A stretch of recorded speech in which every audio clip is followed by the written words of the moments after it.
Hi, I'm Nicholas Padrick and I'm in History 207. I'm going to be discussing the effects of World War I on the U.S. home front. Recruitment was a very big role in the war, of course. Once the war was declared, men poured into the draft office to sign up for the armed forces. Everyone had to be truthful about their age and health, or else serious consequences would happen. This war marked the largest combat force in U.S. history up till then, and there's over 2 million soldiers that signed up by 1918. There was also 29 divisions ready for war, and to help train the American soldiers, the Allied troops had them come over and they trained them pretty much on site. Paying for the war bonds was a major funded the war, pretty much.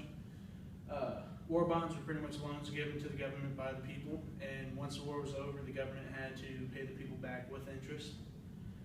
This helped get the troops overseas and supply them with weapons to fight with. And North Carolina, they ended up raising the most money with the war bonds. They had about $27 million worth of war bonds out.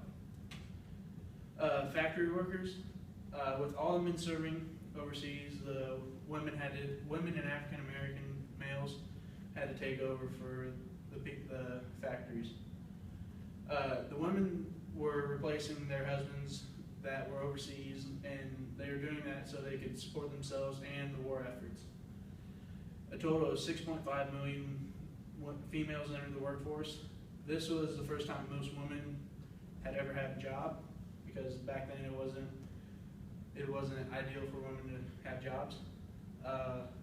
The factory jobs were a great leap for the African Americans, because back then they mostly worked the low-paying jobs that nobody else wanted.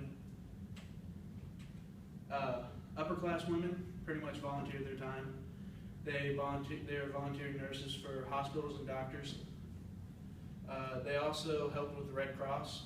They would, many of them helped with the wounded and sick that were overseas. Some of them drove the ambulances on the battlefields to pick up the wounded soldiers. Others stayed in the U.S. to get supplies ready to send to the men overseas. They also made the men that did not join the military feel bad and didn't talk to them because they weren't supporting the war. Factory production, pretty much all the factories focused on producing goods for the war. They would make clothes and tents for the men. They would make guns and ammunition. They would also build tanks, ships, and planes.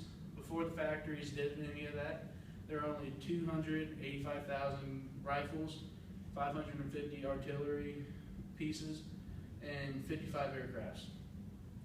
Each factory had its own specialty. Like, for example, the factories that were on the coastline, they focused on building ships. Most of the ships were metal, some of them were wood. There's even a concrete ship trying to be built. Donations for the war, pretty much the citizens were willing to donate more whenever it came to the war. They would also offer their help and money at the Red Cross. The Red Cross trained people in first aid to be sent overseas, and the YMCA took donations to help soldiers on leave, to house them and everything. Also, the churches donated all of their offering money that they made on Sundays to help the war efforts. The children helped out a lot also. They helped out just about as much as the adults. Mainly the Boy Scouts, Girl Scouts, Woodcraft Girls, and the Campfire Girls helped with the efforts. The Boy Scouts were involved in patriotic rallies and the Liberty Loan Drives.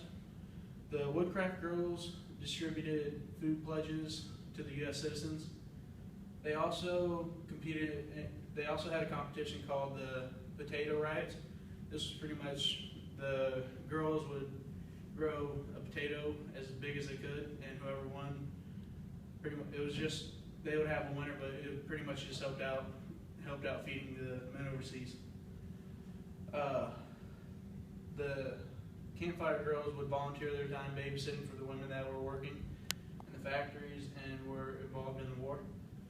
They also helped the Red Cross roll bandages and make dressings for the injuries that were being sustained overseas. For the Girl Scouts, they were involved in many of the activities that the other girls were. But they also sold war bonds, made scrapbooks for hospitals, and wrapped Christmas gifts or Christmas packages for the soldiers overseas. The food production, pretty much to help feed the soldiers overseas, there's different ways to conserve food for the U.S. The citizens started to ration their food. By doing that, they planned each meal, didn't overeat, so that way their food would last longer. Grains, meats, and sugars were used sparingly because those could be sent overseas and help fuel the soldiers. Foods that wouldn't spoil were the best to be sent over because obviously they're going to be shipped in dark and closed space. So we didn't want any spoiled food going over there and making our soldiers sick. There's movements called wheatless and sugarless days. These were pretty much days that if it was a wheatless day, you couldn't have any type of bread or grain, and same with the sugarless days. Gardens were becoming more popular with the households so that they could grow their own fruit and vegetables and not have to depend on the farmers.